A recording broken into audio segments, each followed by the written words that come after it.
Hello, and thank you for tuning into Abduction from Victim to Survivor with my friend Sarah and myself, Abby.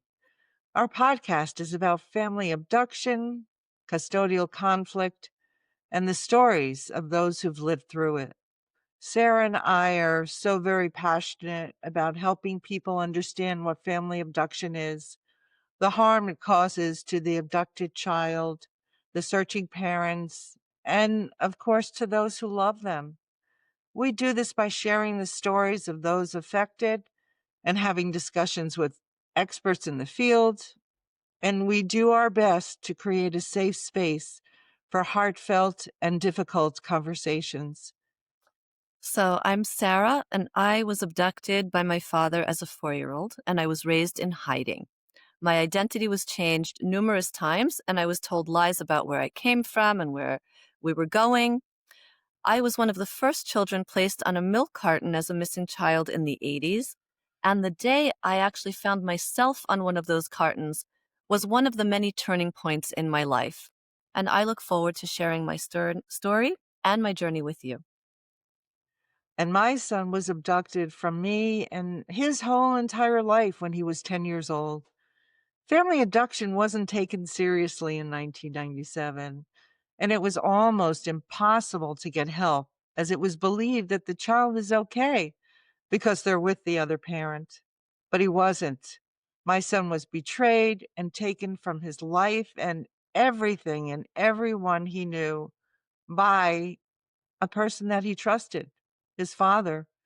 I had to search day and night and work hard to help people understand this was about him. It wasn't about me. Family abduction is a global issue.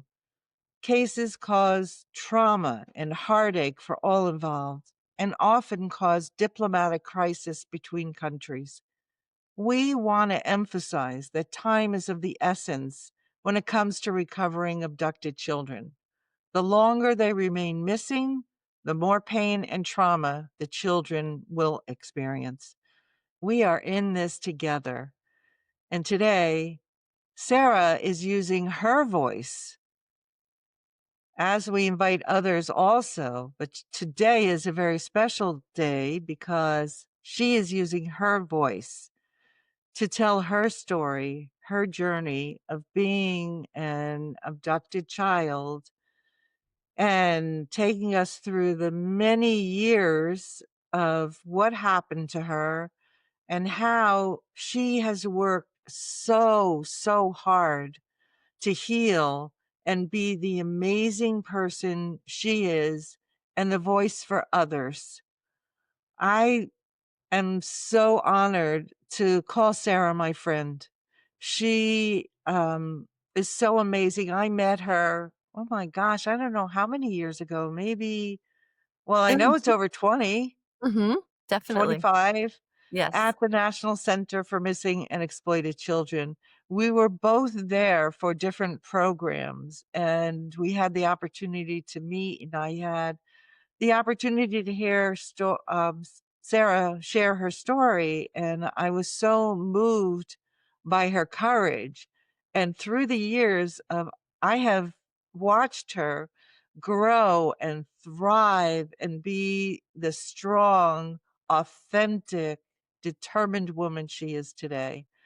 She's amazing, and you're going to hear that from her story. And Sarah, please, thank you for your courage. Thank you for your honesty, and please share your story. Thank you so much, Abby. Thank you for the beautiful words. And yes, thank you so much. And thank you for those of you tuning in today. Yeah. So my story starts in 1974 in Oslo, Norway. My parents were separated, and I was living with my mother in Oslo. My father was living in Denmark, where he was working as a chemist in a paper plant, in a paper mill. And they seemed to be getting along amicably when it came to custody. My father came to visit often. My mother brought me to Denmark to visit with my father, and everything seemed to be going quite as well as it could possibly be going. They couldn't get divorced right away because at the time there were very strict laws about divorce. It took a long time and it was very pricey. So they were just kind of letting the process go along, and they were working towards a divorce, but there were no custodial agreements in place on paper. So they arranged it amongst themselves. And so this was in April of 1974. I was 4 years old, and my father came to visit. It was over the Easter holiday, and my mother had arranged for him to stay by a neighbor who was away for the holiday herself. So my father used the adjacent apartment. We ate meals together, and I spent time with both of my parents. I'm sure it was wonderful to have both of my parents in the same space. And Easter morning, Sunday morning, my father came over and told my mother he was going to take me out for the day to the Vigeland Sculpture Park, which is this famous, beautiful outdoor sculpture park in the heart of Oslo. So, that was arranged, and we were going to come back for a nice salmon dinner Uh-huh. later in the day. So, with nothing but the jacket and the clothing I was wearing that day, off we went. And instead of going to the Vigeland Park, my father brought me to the airport where we boarded a British Airways flight to London and then onward to New York. My father is American, my mother is Norwegian. So, my father was going home. And of course, my mother had no idea of this, and her story is long and unbelievable, and she moved mountains to try and find me. But there's so much to say about that. I'll focus more on my own experience. But I'll just say that she moved heaven and earth and then some to do everything she could to find me and find us and to make sure I was okay. She didn't know if I was dead or alive. I just want to say that here. No clue what had happened at first, anyway. Um, so we got to New York, and there's so little of this that I actually remember. So I've had to, of the early days. So I've had to piece this together through conversations with my father, with other family members, and with people who knew me at the time. And putting it together has taken years. Just that has taken years, just putting together what happened when and how and all of that. And using my very, very sort of sparse memories that are pretty rich in some ways. I remember something about New York City, just being shocked and awed at the mountain, not the Yeah. mountains, no mountains, the mountainous buildings, the buildings that were so big and all the throngs of people. Um, and my father had arranged everything in advance. He had gotten a passport. He'd arranged for a rooming house for us to stay in. My father's Jewish, my mother is not. So my father converted me to Judaism. He told the Orthodox Jewish community, he told the rabbis that my mother was dead and that he wanted to raise me Jewish. So would he be able to convert me according to Orthodox Jewish traditional law and custom? They agreed. This is, in the 70s. There was no internet. There was no understanding of parental kidnapping in the Sure. way that some of us have now. So they felt sorry for him. They took me in. I was put in an Orthodox Jewish girls' school. My name was changed. I went through a conversion ceremony, which was basically going into a Jewish ritual immersion pool, and my name was changed from Cecilia, which was my birth name, to Sarah. And all of a sudden, I was living a whole new life.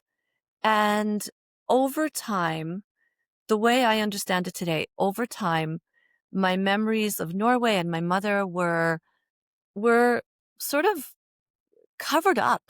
They just kind of dissipated into the background, sort of into like almost like a dreamlike memory. And I was so young that I quickly adjusted to my new life. And remember, I was close to my dad. I loved my father. I loved both of my parents. I had a good relationship with both. So, and I had traveled with my father before. So this sort of just happened. I think I just flowed into it with my father in so many ways. Although I remember wondering a little bit after some time, wondering, and that some fear came into me because I think as I started to learn English and started to understand more what my father was telling people, the idea that my mother was dead was terrifying to me. But and so I was confused, and I remember a lot of confusion, but at the same time, I was adjusting to this new classroom of kids and new neighbors and a whole new world. That wasn't a bad world and it wasn't a bad life. It just was very, very different. And I had no idea what had actually happened. And so there I was, just kind of adjusting and living my new life. Fast forward to 2 years later, there was a knock on the door one morning or one day. I'm assuming it was morning, but because that's probably when these things happen. But, Yeah. and it was someone from the Supreme Court in Brooklyn, and where we were living, and with an order from my father to appear in court with me the next day, I think it was. And so, long story short, my mother had found us. My mother, with the help of the Norwegian consulate and some detectives, had found us. And the court ordered my father to appear with me. And so the next day, and I was 6 years old at that time, 1976. Yeah. I remember this still kind of vaguely, but I remember being absolutely terrified and confused because by this time I remembered nothing or almost nothing, and I was fully immersed into my new life. So my father was very anxious and upset, and he told me, "You're going to meet your mother." And I remember this being such a shock. And he said, and he didn't let me really ask questions, but he said, "She wants to take you back to Norway, and she wants to take you away from me. You won't be American anymore. You won't see me anymore. You won't be Jewish anymore. You won't see any of your friends. So, so she's going to try to be nice to you and get you to want to do that with her, but you have to resist that." And he said this all to me in a way that a 6-year-old could understand. But I just remember being numb and in shock. So we walked into that courthouse, and I was brought into a room and told to sit down and told that my mother was soon going to come and see me. And I felt the weight of doom and almost Yeah. death and terror hang upon me in this giant, echoey room. I remember it being gigantic. I felt like I was in some cave or something. It was Mm. terrifying, really. But there was a little bit of curiosity too, just a little bit of curiosity. So in walked this blonde and blue-eyed lady who was a stranger to me and sat down next to me, talking softly, and she had some toys that were mine from before I was taken from Norway, and she had some pictures. And I barely remember this, and even now telling this story, I feel flushed and I feel almost numb today too, remembering this, because that's how terrifying and confusing it was. And she showed me a picture of me and her, me as a little 2-year-old. I must have been about 2 or 3 in this picture, smiling under a Christmas tree. And I had just been starting to open up and warm up a little bit, but I shut down again because I couldn't relate to this little girl in the picture with a Christmas tree. I was a little Jewish girl now who had Hanukkah menorahs, and Christmas trees were something that were on the sort of other side of the fence that I admired. They were pretty and beautiful and interesting, but they weren't part of who I was.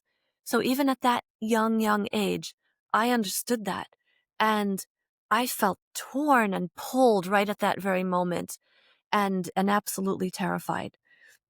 And so, but I had to keep it together. I knew that I had to keep it together.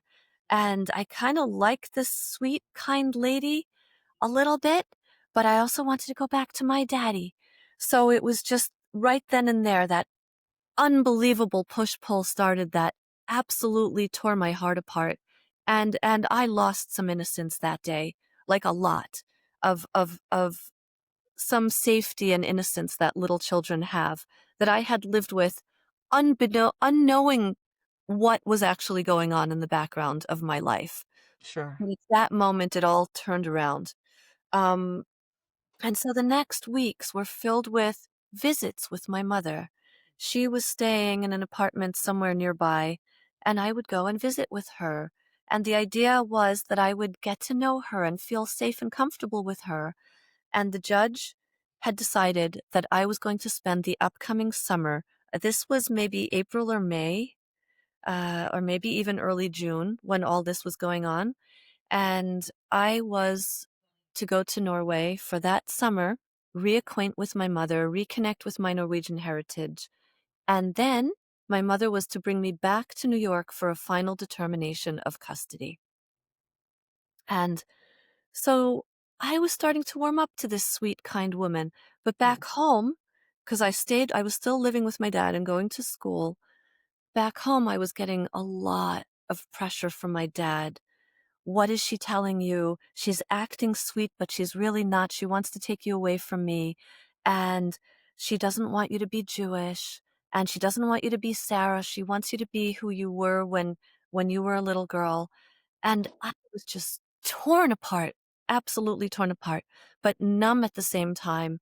And I just remember this time being this incredible blur of fear and confusion and some good times with my mom and even some good times with my dad because they were both trying so hard to connect with me and kind of win me over. And so it's all a blur, really. But one night, shortly before I was to be brought to Norway, I was woken up in middle of the night, and my father picked me up, wrapped me up in a blanket, I think I was, or still in my pajamas, and said, "We have to go. We have to go. I have to save you from going to Norway, because if you go to Norway, you'll never come back, and you'll never see me again, and you won't be Jewish, and you won't see your friends, and everything will be different, and I'll miss you so much." Excuse me, I just need to take a drink of water. It's interesting how I always start like coughing or something when I'm telling this part of the story. So I know there's like this mind-body connection. It's beyond just my throat feeling a little dry because it's heavy. Maybe because you didn't have a voice and it was so traumatic for you. I mean, this was something that was done to you. You didn't have a voice in it, you didn't have a say in it. It Mhm. was just, "This is the way it is, this is what you're gonna do," and that was Absolutely. it. This Yeah. incredible feeling of voicelessness and Yeah. helplessness. All these adults were doing these things to me, and I felt so helpless and so Yes. angry too. Really so angry. But I wasn't touched and scared, terrified. Um, So my father whisked me into our little car. We had a little beat up old car, and he started painting it. He was painting it.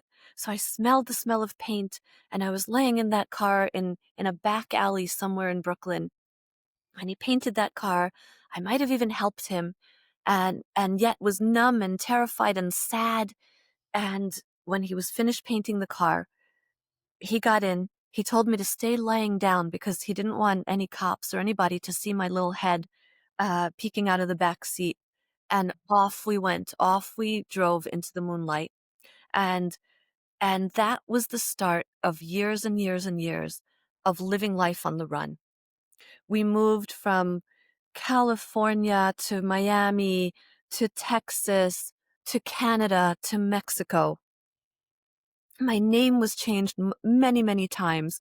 We told people from one place that we were from some other place, and we told people from the next place that we were from somewhere else, and we told people we were in the midst of moving from wherever it was to the next place, and we just told people whatever we thought, whatever my father thought at first, but then I was his willing accomplice, whatever we thought would sound like a good story.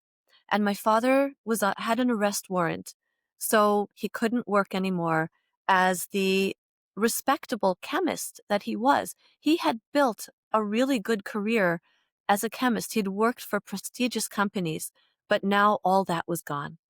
And so my father became a beggar, became a collector for some organizations and schools that needed help, Jewish organizations and schools.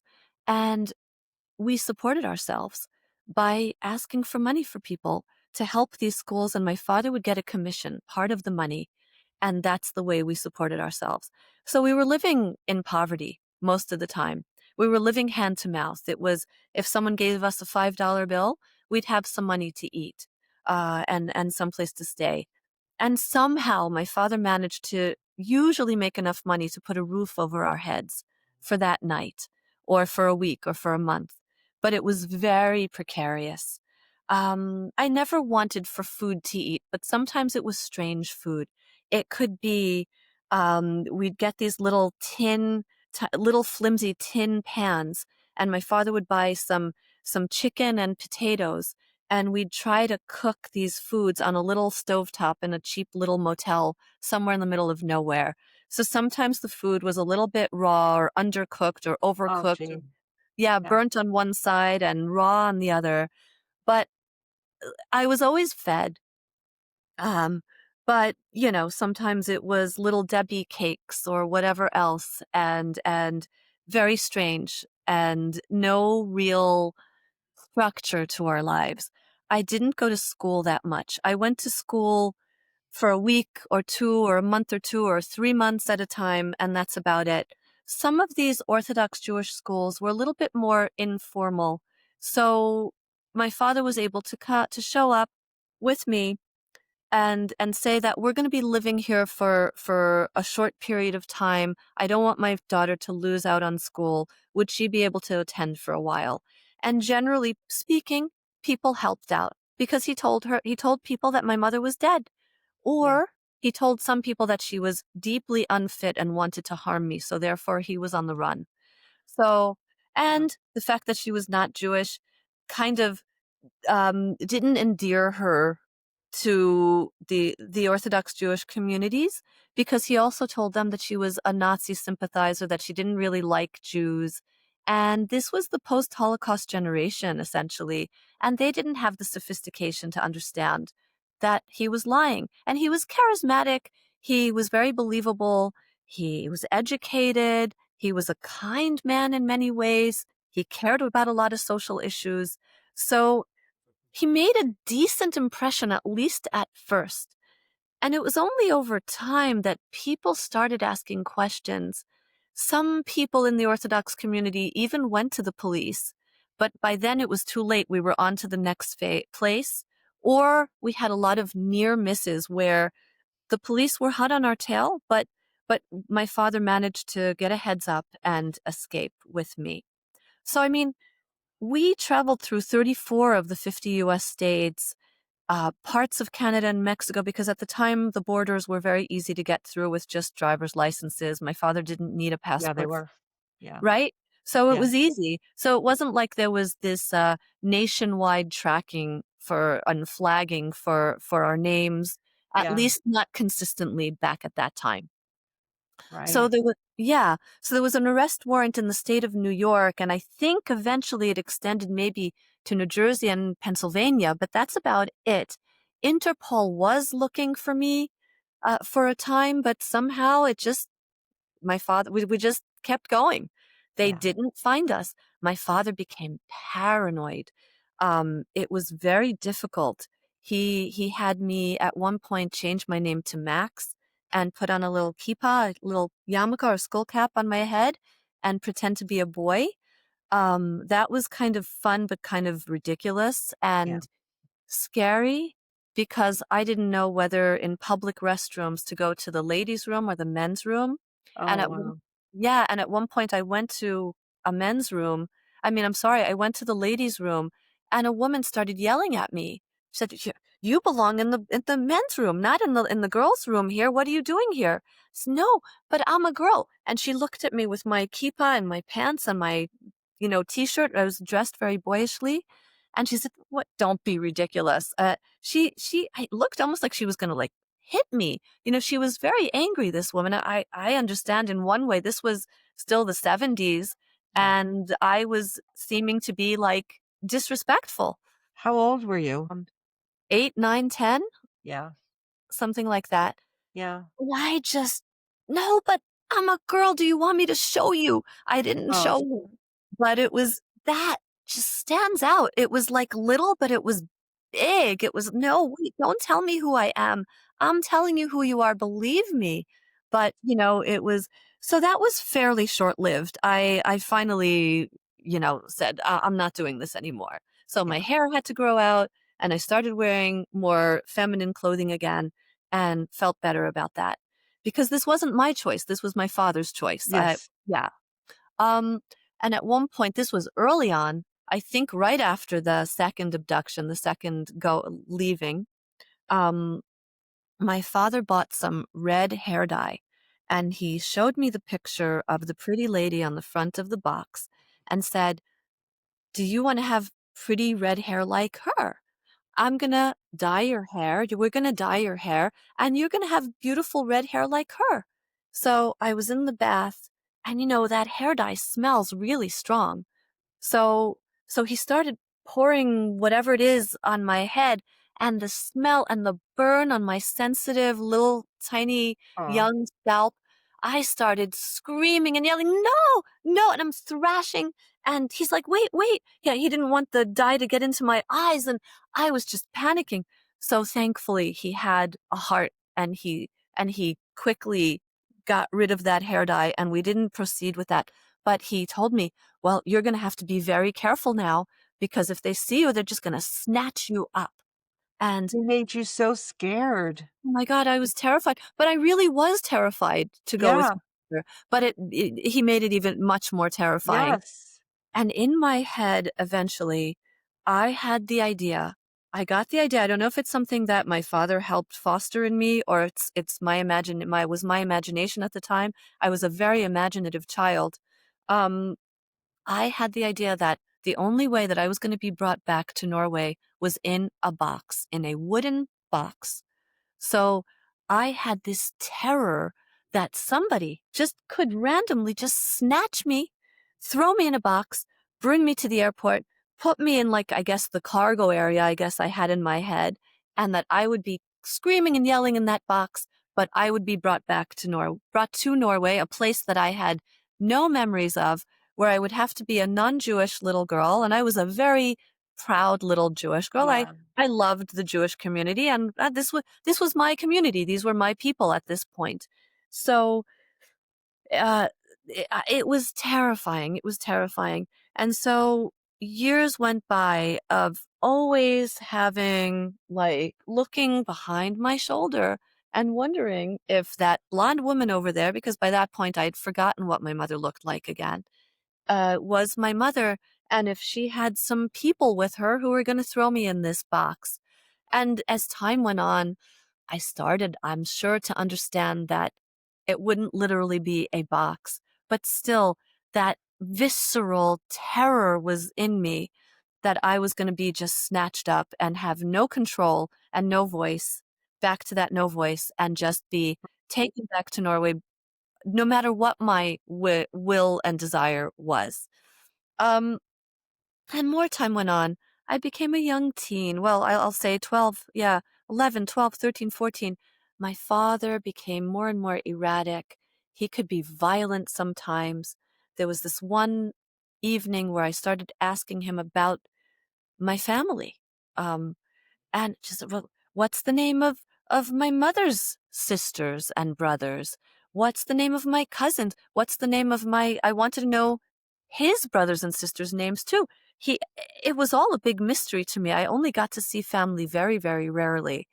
Um, and because he didn't trust anybody. And so I prodded and prodded, and he just got up and without a word just took his belt and just started beating me with that belt. And he oh, said, "That'll teach you to ask all these questions and drive me crazy." And clearly it was his frustration boiling over, because he normally didn't do that. But I'll never forget that night. of And I course. realized, like, oh my gosh, I can't ask questions. You know, Right. I can't cross this man because he'll go crazy on me.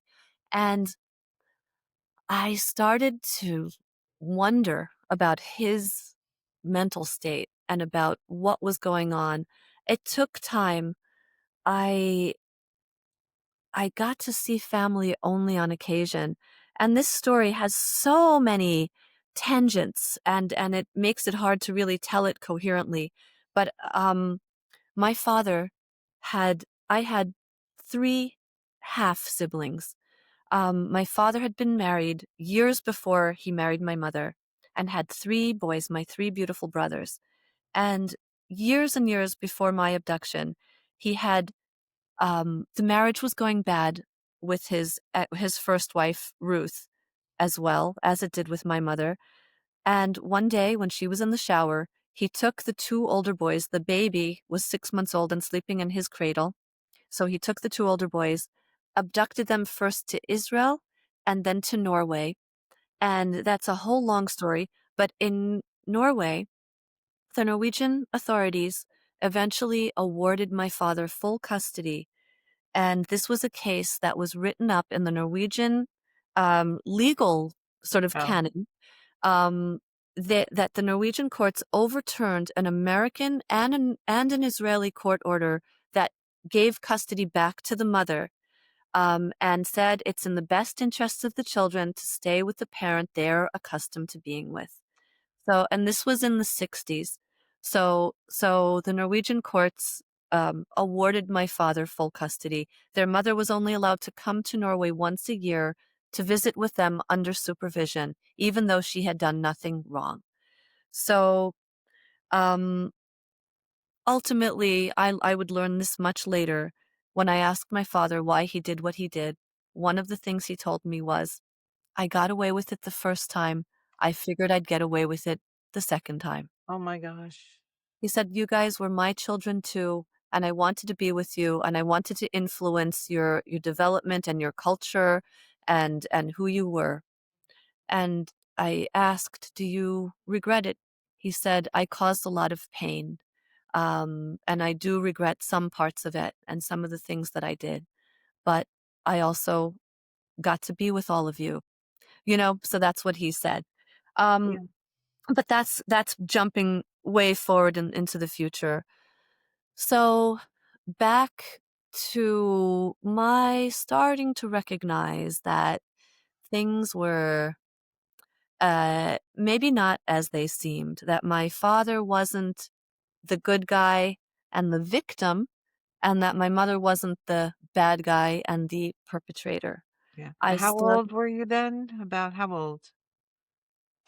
12, 13, 14, starting to get Yeah, into the teenage years when you start to think a little bit more critically about who your parents are. right. Um, and so all these years we were still running.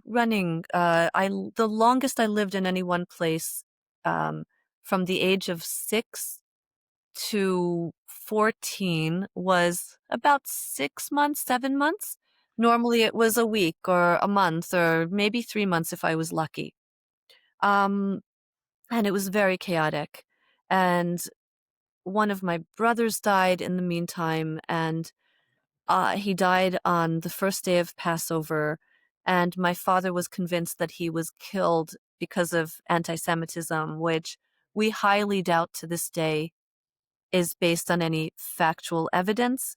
But it fed into my father's increasing paranoia, and sense of being victimized and oppressed and targeted.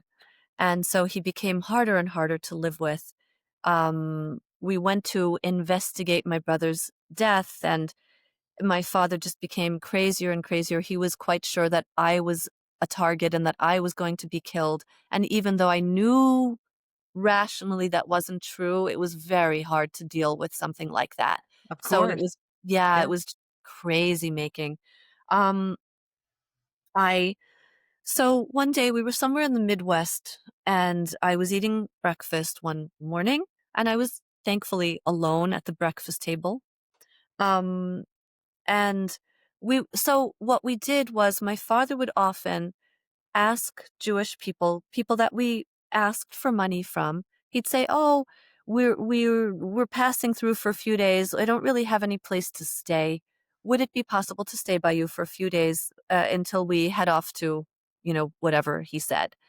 Most of the time it was lies or half truths or whatever it was, but people were very kind and and especially because he had a little girl with him, would, sort of give us some puzzled looks, but would invite us to stay. So this was one of those mornings. We were staying at someone's home. So I took out some milk and I took out cereal and I poured some cereal and I started pouring the milk and suddenly noticed on the milk carton that it said, "Have you seen this missing child?" or something like that. And I looked again and it was me. yeah. It was me. I was listed on a milk carton as a missing child during that whole campaign of putting missing children on milk cartons to try and find them. I was flabbergasted, to put it mildly. I mean, I knew that at this point, I knew I was 12, 13, maybe at this point. I knew that things weren't quite as they seemed, but I still had no concept of what had happened, that it was seen as a kidnapping or abduction and was serious enough that people warranted my story important enough to put me on a milk carton. And one of my first thoughts was, oh, a picture of myself as a little girl, because I didn't have any. We didn't have anything like that. We were Yeah. just, living out of bags, basically. And my father wanted very little that could identify me as a little girl, because he hoped that I had changed enough for me to look different enough that I wouldn't be easily identifiable. Not Right. the case. If you look at a picture of me as a 6-year-old, I mean, I've aged, but I look pretty much the same.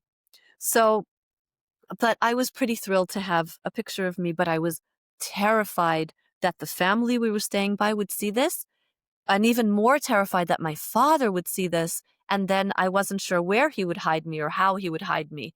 So, Or uh, how he would react how because he he would react. reacted so badly when you asked questions about family.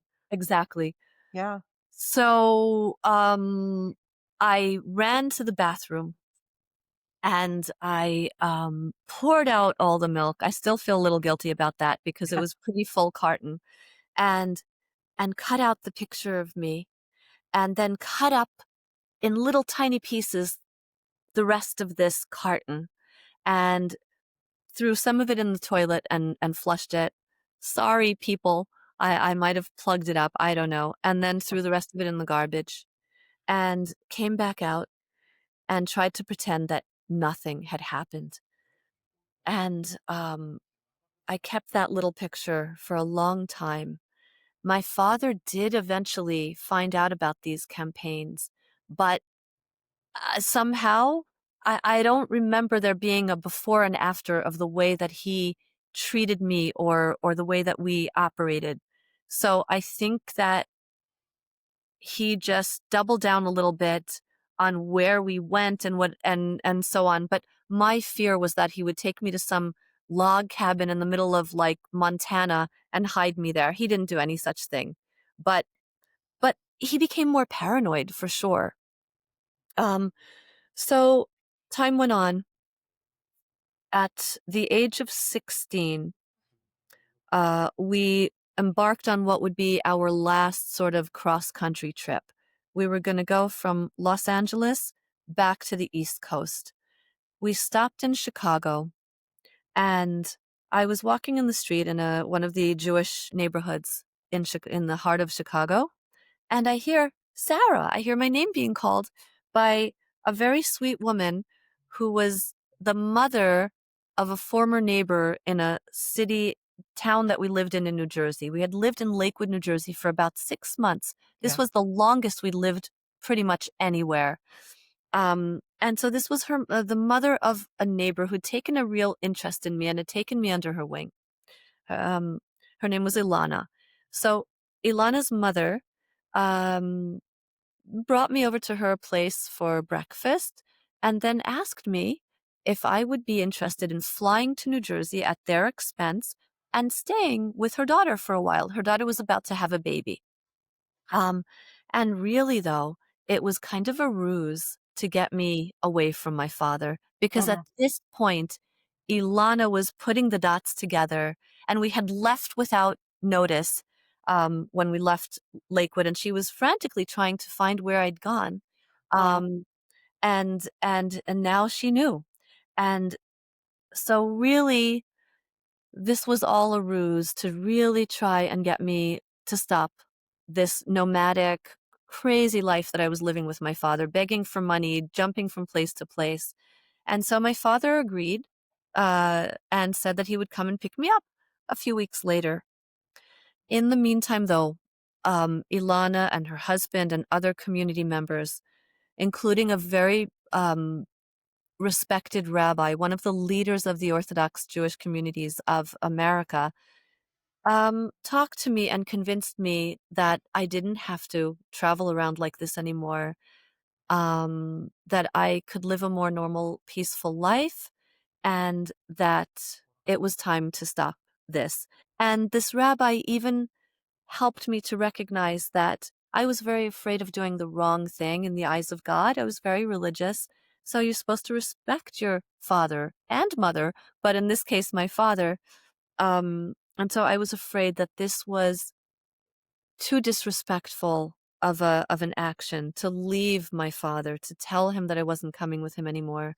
I knew that he wouldn't take it well, but they convinced me that it was not only a godly thing to do, but it was mandated that you need to take care of yourself and your health, and that religion doesn't obligate you to be neglected or mistreated or live a less than um, safe and good life just because one of your parents wants you to do so. So my father called one morning and said, "Okay, now how are you?" and all that.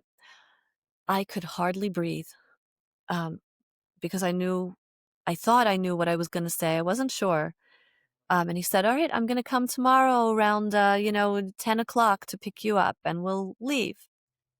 And I somehow, and I went into some kind of mode. I think I disassociated.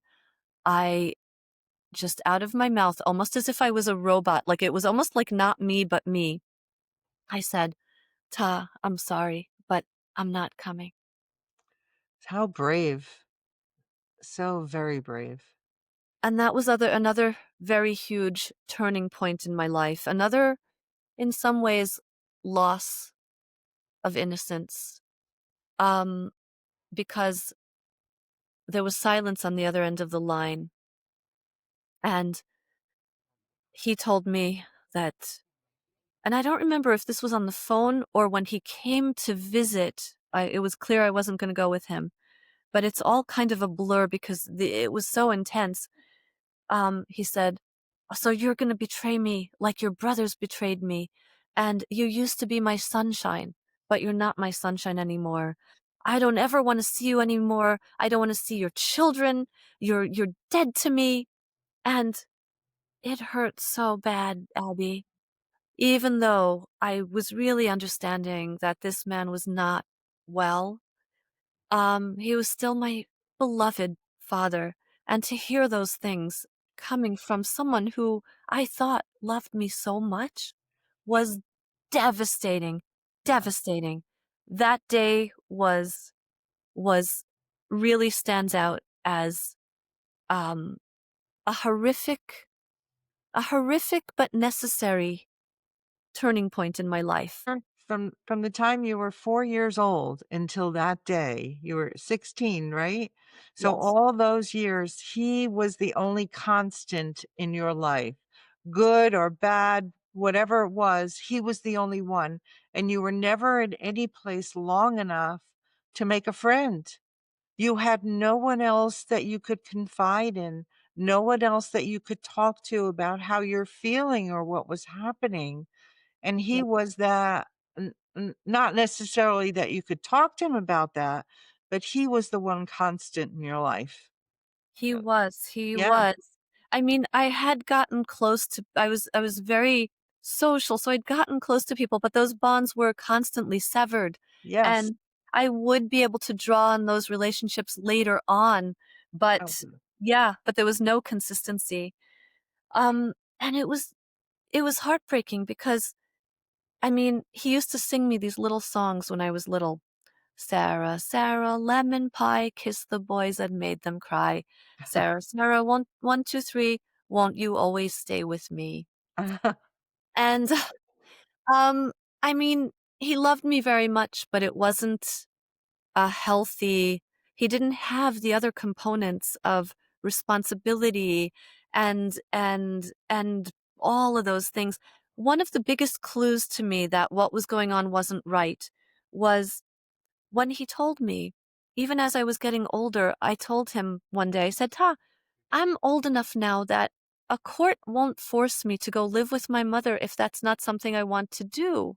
Right. I'll have much more say now." And he said, so I said, "We don't have to keep traveling like this anymore. We can settle down somewhere." And he said, "I'll never stop traveling. I'll always travel. I love traveling. I love what we do." And something like that. And I looked at him and I realized, like, wait a minute. So this isn't really about me. It's, or certainly it's not exclusively about me, because I want to settle down. Like, this is a crazy life. But he's saying, no, no, no, no. Like, he, th- this serves other purposes. And it was such a betrayal, because as I looked at him and said, "But I thought we were only doing this to save me from my Nazi sympathizer, unfit mother who wants to take me away and doesn't want me to be Jewish and doesn't want me to be American and doesn't want me to have a relationship with my father." And really, that was all turning on its head. So there were so many realizations, and they would come in waves, and they still do. I still get shocked by certain, like, things that fall into place, and I'm like, "Oh, okay." Yeah. So anyway, so to jump forward, at 18, I met my mother. I called Wow. her. Yes, I called her. She had kept the name Finkelstein. She'd kept my father's last name. And I met my mother for the first time in all those years. Um, and there's so much to say about that. Maybe we can do another episode on reunification and I can talk more about that. But it wasn't happily ever after by any means. It was Right. two strangers who were intimately connected by biology and history, who had undergone tremendous amount of trauma and pain, and also had lived these very separate lives. I'd also had a full and interesting life in my own way in all those years that my mother was not able to be a part of at all. So it wasn't happily ever after. It was the start of a tremendous amount of pain and shame and loss and confusion and resentment and anger and joy, all mixed in this confusing mass of emotions that took years to untangle. And this was before we had the resources that we have now. We have much more understanding and research and networking and all of Right. that helps. Doesn't take away the pain, but it helps. Yeah. So we had no roadmap. So I plunged into eating disorders and suicidal ideation. I was in and out of psych wards for years. I got misdiagnoses and labels where really all it was plain old trauma, years and Right. years of trauma that had affected my very brain chemistry, the way that I saw the world and Sure. everything. So I had to put myself on a healing journey, or on multitudes of healing journeys that had me work with Albert Ellis, the father of rational emotive Right. behavioral therapy himself, to one of the relatives of Freud himself, who is a Wow. very different philosophy of healing, and yoga, nonviolent communication. I lived in Norway for 10 years so that I could reconnect. One of the goals was to reconnect with my Norwegian heritage. I married, I had children, and it was not a linear journey of healing. Um, but it's today I have a warm relationship with my dear mom who lives in Norway, who lives in Oslo. She is very close to my two wonderful teenage sons and my Right. husband. We're still healing. Um, my father died 3 years ago. I cut him out of my life for about 2 decades and then missed him and ushered him back into my life on my terms. And we did our own healing work in the ways that we could. He got to meet his grandchildren.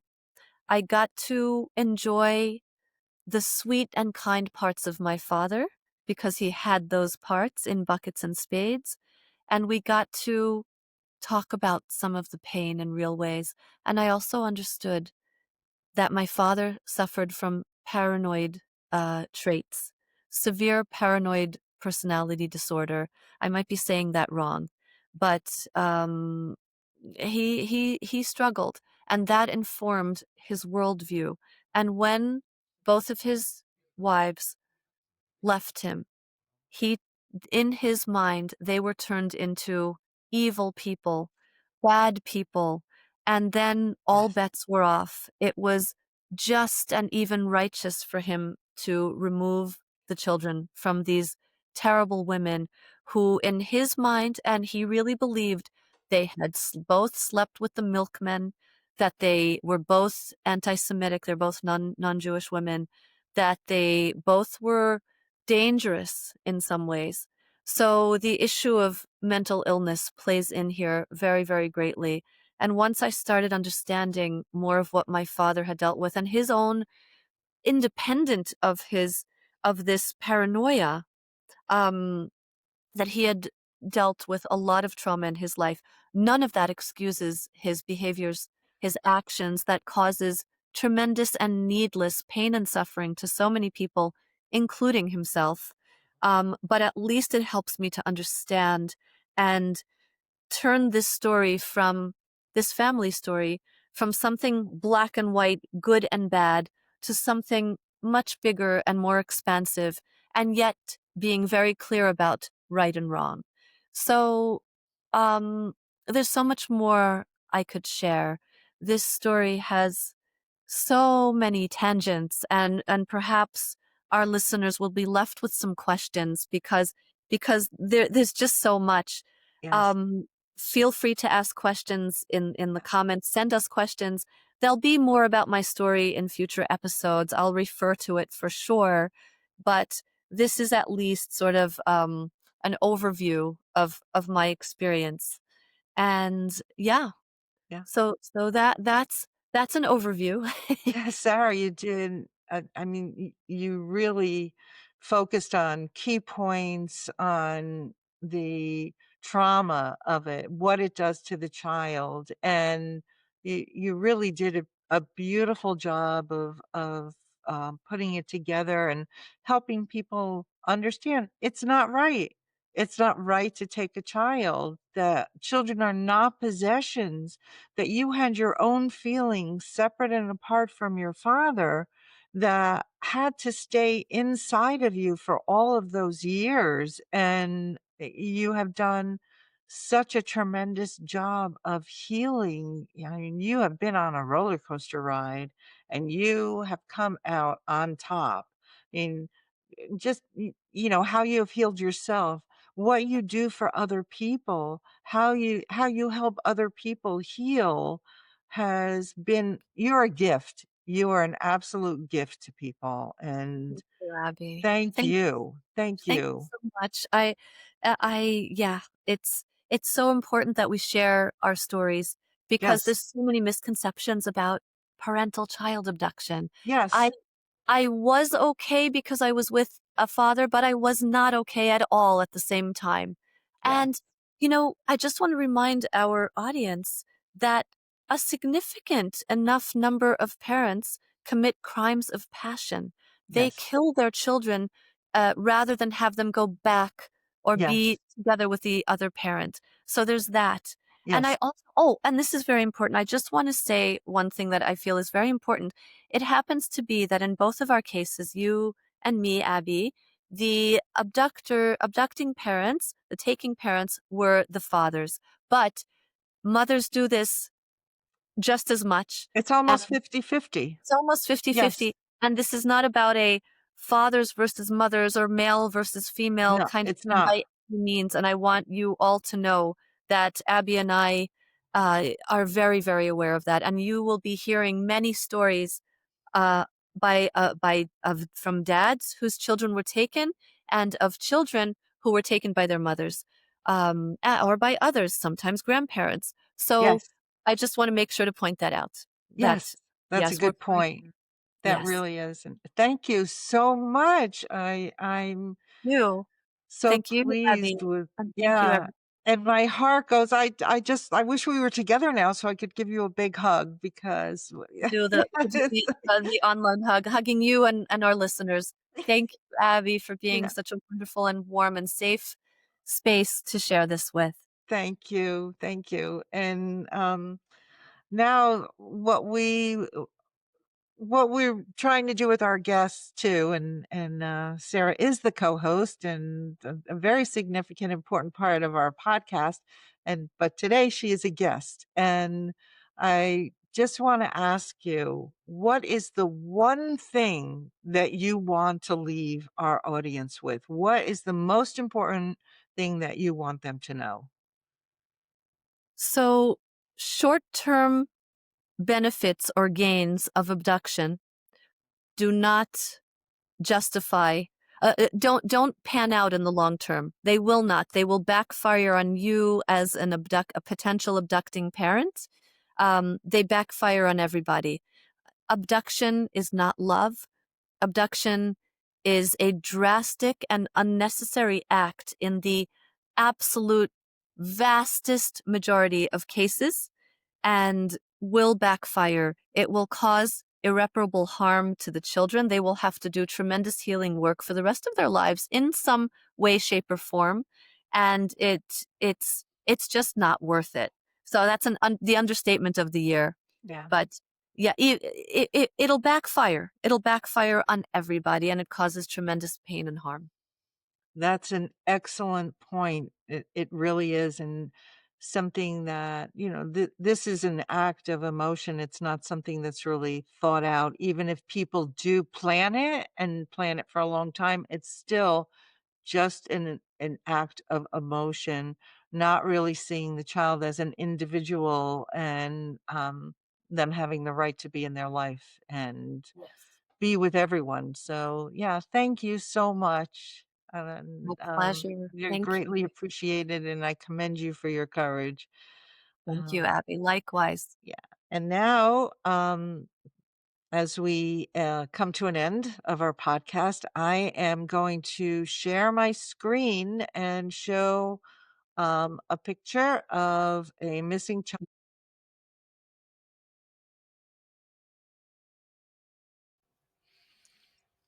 Hi, everyone.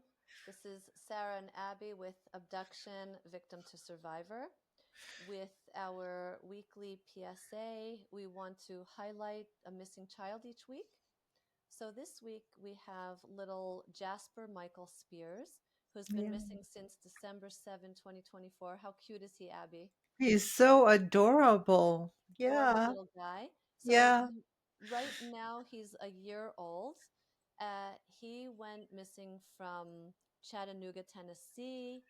And it says here that he was allegedly abducted by his grandfather, who's pictured here, Timothy James Young, and step grandmother Kendra Young on that date, December 7. So a felony warrant for the kidnapping of a minor was issued for them on January 9, 2025, and there's a warrant out for their arrest. Um, so, what we hope is that people can spread his picture around and keep an eye out for him, especially if you're in the Tennessee area. Or actually, Abby, as we know, he could be anywhere, really. He could be anywhere, and he's missing for almost a year now, so he will look a little more mature because they change rather quickly. Um, Exactly. They really, yeah, really do. And yeah. so please contact the Catoosa County Sheriff's Office in Georgia, actually, at 706-935-2323. You can Uh, scan the QR code that we have here on the poster. That's on the poster. We didn't put it on the poster, but it's there. And yeah. please reach out to, you can check out the website, what is it? Missingkids.org. Yes, Yes. for his updated information and other kids that are missing as well. Yeah. So yeah, we Yeah. hope that he's returned safely to Yeah. his proper guardians. Lots of You love, can little be, Jasper. yeah. Sorry. No, what were you gonna say? Go ahead, Abby. I was just going to say that you can be his hero. I mean, Yes, he's so little and he really needs our help.